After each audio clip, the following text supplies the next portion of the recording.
banyak yang sudah menyarankan agar kolesterol kita tuh tidak terlalu tinggi, karena kolesterol terlalu tinggi itu tidak baik untuk kesehatan kita. Tapi apa saja sih sebenarnya penyakit yang bisa muncul karena kolesterol tinggi ini? Halo, saya Dr. Siti Aga Rukmana dan kita akan membahas berbagai macam resiko komplikasi karena kolesterol terlalu tinggi. Jadi kolesterol dan kariernya, yaitu lipoprotein, itu ditemukan kalau dia terlalu tinggi berhubungan dengan peningkatan resiko penyakit jantung dan pembuluh darah aterosklerotik, atau Inggrisnya atherosclerotic cardiovascular disease, disingkat ASCVD. Nah, bagaimana bisa? Begini, pertama-tama, tingginya kolesterol ini, terutama LDL, itu bisa membuat tertumpuknya suatu plak aterosklerotik, atau gampangnya tumpukan lemak di pembuluh darah kita. Semakin tertumpuknya lemak ini nanti membuat aliran darah semakin tersumbat. Karena begitu pentingnya aliran darah berisi oksigen ini untuk berbagai organ, hambatan aliran ini karena sumbatan lemak itu nanti bisa berujung kerusakan atau bahkan kematian organ itu. Yang membuat lemak ini menumpuk sebenarnya utamanya karena LDL yang terlalu tinggi. Dikatakan di berbagai macam penelitian, kadar LDL tinggi ini berhubungan dengan berbagai macam penyakit ASCVD. Nah, resiko penyakitnya juga bisa lebih parah lagi kalau misalkan ada faktor lain seperti merokok, hipertensi, penyakit gula, bahkan umur. Pada akhirnya, penyakit ASCVD apa saja yang bisa terjadi karena kolesterol tinggi ini? Yang pertama adalah penyakit jantung koroner. Penyakit jantung koroner ini terjadi karena ada sumbatan lemak di pembuluh darah yang mengarah ke jantung. Jadi jantung dia akan memompa seluruh tubuh, tapi dia juga ada aliran darah yang memompa ke jantung itu sendiri. Jantung itu sendiri perlu aliran darah.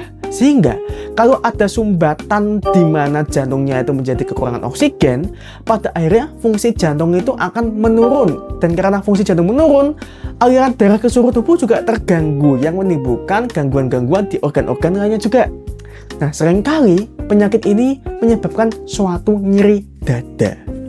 Penyakit kedua yang bisa terjadi karena lemak terlalu tinggi ini adalah penyakit pembuluh darah otak. Sumbatan lemak ini bisa juga terjadi di pembuluh darah otak, di mana dia bisa mengganggu aliran darah ke otak. Bila gangguan aliran darah ini hanya sementara dan tidak menimbulkan gangguan permanen, maka disebut dengan transient ischemic attack. Tapi bila sumbatannya ini cukup lama sehingga menimbulkan suatu kerusakan permanen ke otak, maka disebut dengan stroke. Yang ketiga adalah penyakit arteri perifer. Arteri perifer itu maksudnya pembuluh darah arteri di ujung-ujung aorta gerak kita. Maksudnya pembuluh darah di pinggir-pinggir gitu lah.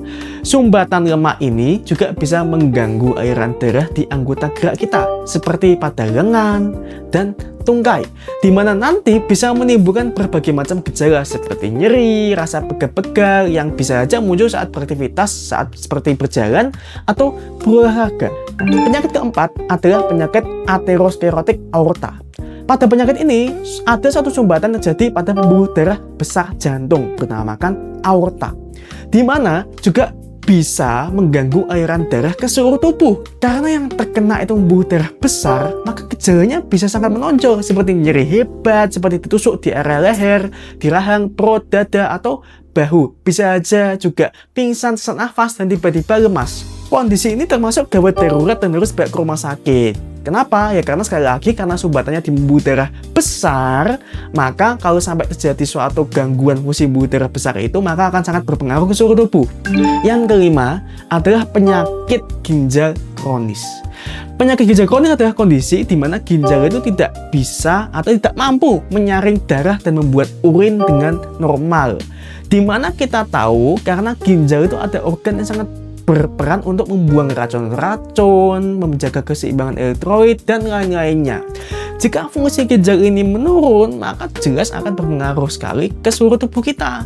Nah, kolesterol tinggi, hipertensi, dan diabetes bisa meningkatkan resiko penyakit ginjal ini. Jadi itu saja 5 penyakit yang bisa beresiko terjadi bila kolesterolnya tinggi. Memang tidak hanya kolesterol ya, memang ada faktor-faktor lain juga bisa meningkatkan resiko penyakit-penyakit ini seperti umur, ras, berat badan, kemudian adanya diabetes, status merokok, dan lain-lain. Tapi tentu salah satu yang terbukti bisa meningkatkan resiko penyakit ini adalah kolesterol terlalu tinggi.